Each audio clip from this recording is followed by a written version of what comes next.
Welcome back to AsArt. My name is Nick, and we're going to cover the last two episodes of His Dark Materials, episode 7 and 8. We've been going through this whole series doing differences and comparison. We've been reading our comments in previous videos, answering comments. We've also been doing breakdowns of the Land of the Dead, Harpies, Mulefa, you name it. We've been covering it here for His Dark Materials. And gosh, here it is. It's the end. We're finally here. Let's go. By the way, if you're big fans of His Dark Materials, go get our Gallivespian shirts with the dragonflies, just like it is in the books. It's at AsArt.space.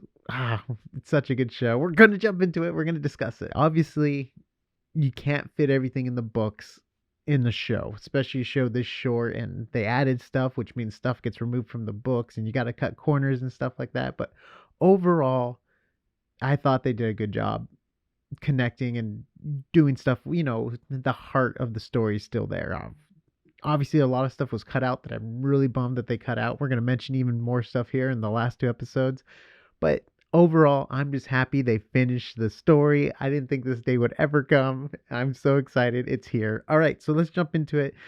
And we got more backstory on Lord Asriel, which is cool. We see a speech. He gives a speech before the battle. Because, like, in the books, we don't know what happens really with the battle. I mean, we have little glimpses, but we don't really know battle plans. What's really cool about the book is they enter in the middle of the battle, and this battle has been so reduced compared to the book. I mean, first of all, the the ghosts from the land of the dead aren't fighting the specters.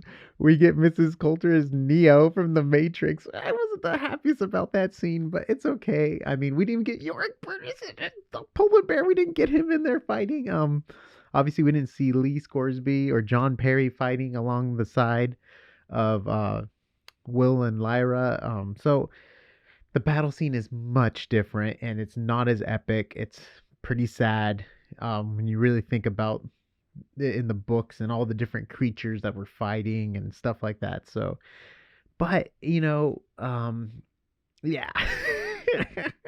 yeah, and then the whole Metatron. Okay, the whole Metatron scene with the Lord Regent of Heaven, or Enoch, whatever you want to call him, Mrs. Coulter and Lord Asriel scene. So in the book, Mrs. Coulter goes and she tricks him and lures him into the cave, and it's so epic. What happens when she reads it? They did a good job. It was much different. Lord Asriel fighting himself, like Link fighting the Dark Link. I don't know if I'm the biggest fan of that. I really prefer what happens in the book between them, but it was cool to have the moment, I guess, with Lyra and the demon. But the one of the best parts about the book is Lyra never knows the sacrifice her parents made that we know of. She might have found out years later, but in the book, she's not aware of the sacrifice that they made for her, and that's just like a major like a gut wrenching thing in the book, which is really good. But obviously, they chose to show it with the golden monkey, and yeah, I mean, it was emotional. But then them hanging around the battle after the battle was done just felt awkward. There's a lot of weird awkward cuts and stuff, and I think it's just because of how much information they're trying to cram in, and I think it almost hurts trying to put book stuff in, like, oh, we have to put this in, we have to put this in, we have to put this in, and then it becomes like a choppy edit where maybe that's what was hurting with the editing and stuff like that. But it was kind of awkward them just hanging around afterwards after the battle. And then we get the authority scene. So in the book, it happens with chaos like all around them. They find the man in the cube, they cut it open. There's like something where they kind of communicate with him and they reach out to help him and stuff. We just did a whole breakdown on it.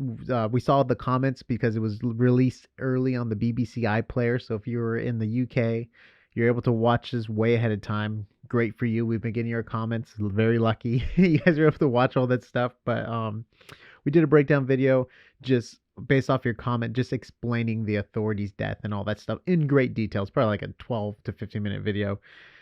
Yeah, go check it out. I'm still, you know, yeah, go check it out. Most definitely go check it out. And then we come to the last episode, which I knew was going to be differently. It had to be a different pace than all the other episodes because there's so much dialogue that happens even in the book because they're just like chilling. You get the moments between Will and Lyra, which is great, them falling in love, in the woods and doing that whole thing. Mary Malone talking to them, and there's a lot of cool backstory that happens with Mary Malone. Interesting. In the books, she falls in love with the dude. In the show, she falls in love with the dudette. So they change that portion of the book, which is fine. Like, I'm just pointing out differences from the books. um it's also interesting too. One of the major things in the last book is the Mulefa discovering the hole in their world, which is the people leaving the land of the dead, because the hole gets cut in the Mulefa world. So there's a whole story plot around them seeing the hole, and Mary seeing people get out, and like the people coming out, and it's like, you have to tell stories to get through, and it's just this beautiful moment which we don't get in the show. Highly recommend reading the books to get that moment. But they did a good job with the with that ending. It's tough because I don't know how I would write it or convert it to film, because there's so much good content that happens there, and they gave stuff that Serafina Pekkala should have said to the angel, and stuff that the angel should have said to Pan. Pan should have said other things, but they gave it to the angel. So they got the same message across, but it's not the right people saying it. Technically, the demons, their demon Pan, and the demons of Will and Lyra's demons discover that specters are coming out of the cuts in the worlds. They saw the dust slipping, and then they realized that's where specters came from, which they tell Will and Lyra. So it's like this whole thing, all the information got there. If you are confused, comment down below things you're confused on. Hopefully we can break it up with a breakdown and answer your questions in the comment video. We will do answering comment videos of this video, so throw all your questions. We'll do our best to answer them. I can't guarantee we're gonna have all of the things. Oh, interesting.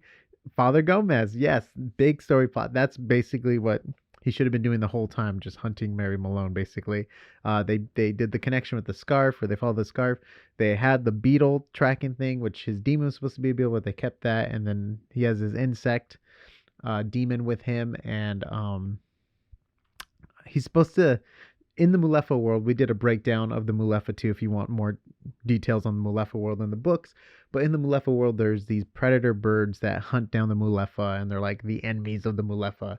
And he actually shoots them, and he controls them. He's able to, like, I believe, in ride them around, and he goes into the Mulefa camps at night to look for Lyra and Will. So they obviously had to reduce his story quite a bit, but it's pretty good, his story. I mean, almost is more running for his life in Wimpy, and very scared for his life in the book. But yes, basically he holds the demon in the hand. He goes and he kills the demon, and he does kill Father Gomez. So that does happen, and I'm very happy Will and Lyra didn't see it. I was afraid because Lyra met Balthamos in the episode. I'm like, oh, they better not see the sacrifice happen, because I thought one of the best parts about it, even in the books and in the show, is the sacrifice happens and they don't know about it. See, that's the way it should have been with their parents too, I believe. Oh, with Lyra's parents too. So, oh, they mentioned the dolphin demon, which is awesome, because we've been talking about the dolphin demon here quite a bit, me and Kyle, about having a dolphin, and he's literally stuck on a boat. I love that so much. I can't wait until we talk about it with Kyle. And then, okay, cool. So I really like too that their demons settle. It's done differently in the books.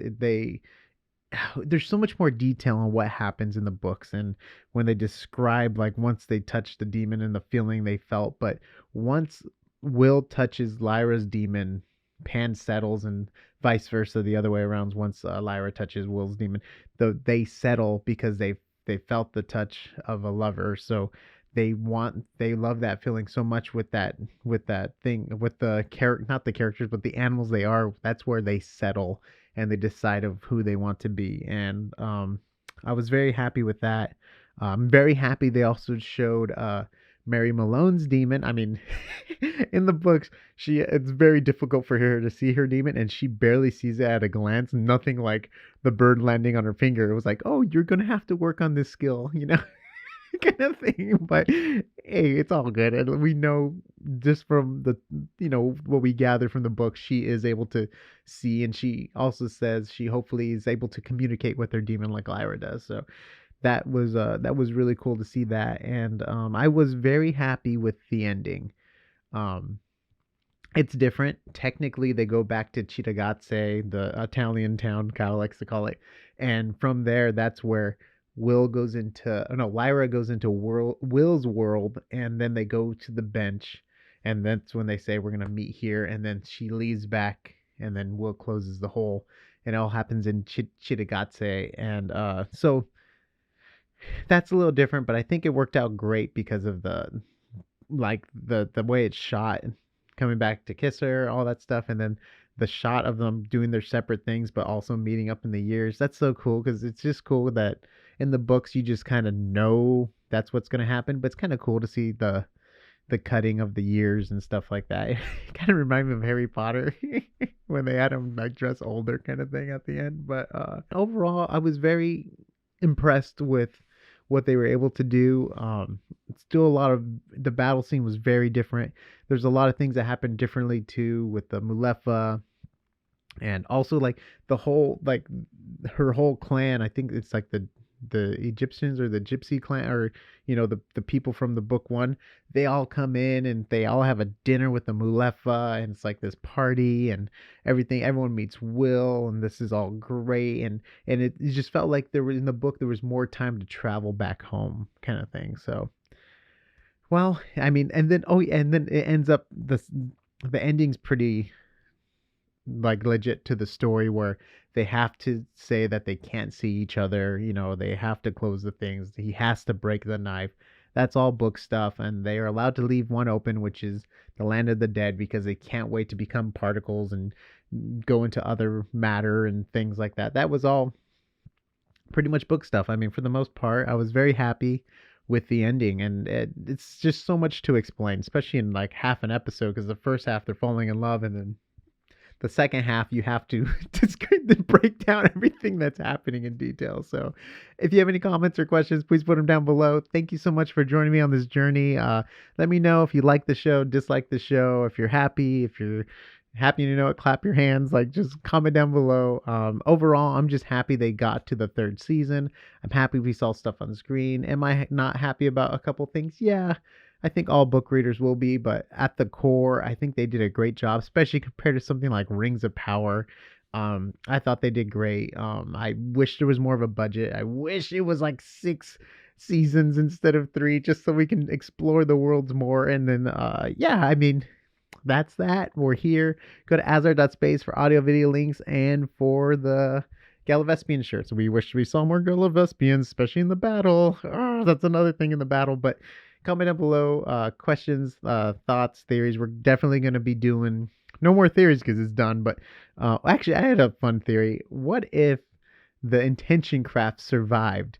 Does the intention craft, when it travels through worlds, does it create specters or no? Because if they had an intention craft, they could just travel back through worlds back and forth. Because in the show, it looks like the intention craft can just jump through worlds. So anyways, don't know how that works technically with the science. Or maybe I should do a breakdown, but we'll see you on the next AsArt.